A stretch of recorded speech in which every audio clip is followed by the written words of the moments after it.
Ang biktimang tinugunan ng mga responder na aksidente sa kalsada. Dahil sa kanyang kondisyon, kailangan siyang mabigyan ng paunang lunas. Isa sa paraan para maligtas ang biktima sa injury ang proper bandaging para hindi lumala ang kondisyon ng biktima. Itong itinuro sa mga nurse sa isinagawang life-saving training ng Philippine Red Cross La Union Chapter para makasalba ng buhay. Kung papansin niyo, meron pong broad part and narrow part. Ang narrow part kung saan may butas, dyan po nakapwesto ang paanan ng ating patient, while sa broad part naman ang kanyang ulunan. Sa mga butas-butas po sa gilid ng ating spine board, dito po natin hahawakan ang spine board when lifting. Isa sa binigyang importansya ang tamang spine board management. Ipinakita ang tamang posisyon ng paglapat sa cervical collar o neck brace. Then, scoop. Pag na-scoop natin, secure po kaagad. Nakuha po? Maging ang tamang posisyon ng spine board depende sa posisyon ng ulo ng biktima. Ng patient sabay scoop ng spine board. Nakuha, sir? Sir, Ma'am Ayen, susunod lang po ang ulo. Bodies on my command.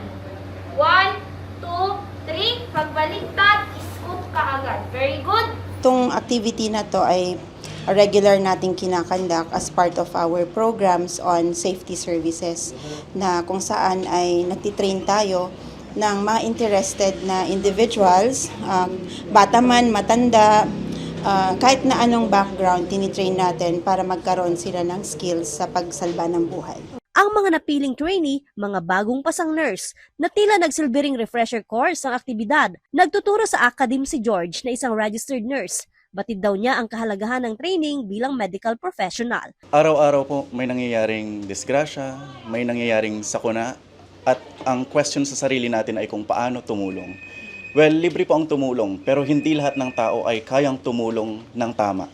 Kaya napaka-importante ng training course na ito na ino-offer ng Philippine Red Cross dahil nabibigyan kami ng pagkakataon upang matuto kung paano mag-act, paano mag-react, at kung paano mag-handle ng situations kapag may nangyaring hindi inaasahang pangyayari.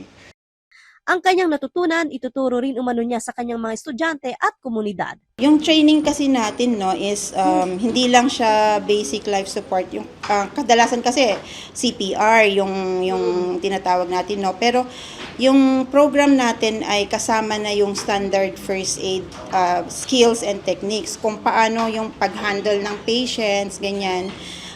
Yung basic life support part kasi, yun yung nandyan yung airway, breathing, circulation natin. So kasama nga dun yung CPR, yung choking, tsaka yung mga respiratory interventions.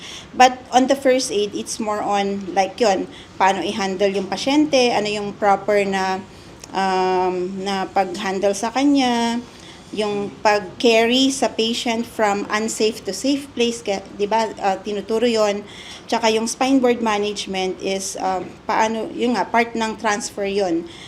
Pag-transfer ng pasyente natin from dun sa area siguro kung saan nangyari yung aksidente to a safer area or to an emergency vehicle. Joan Punsoy, Balitang Solid North.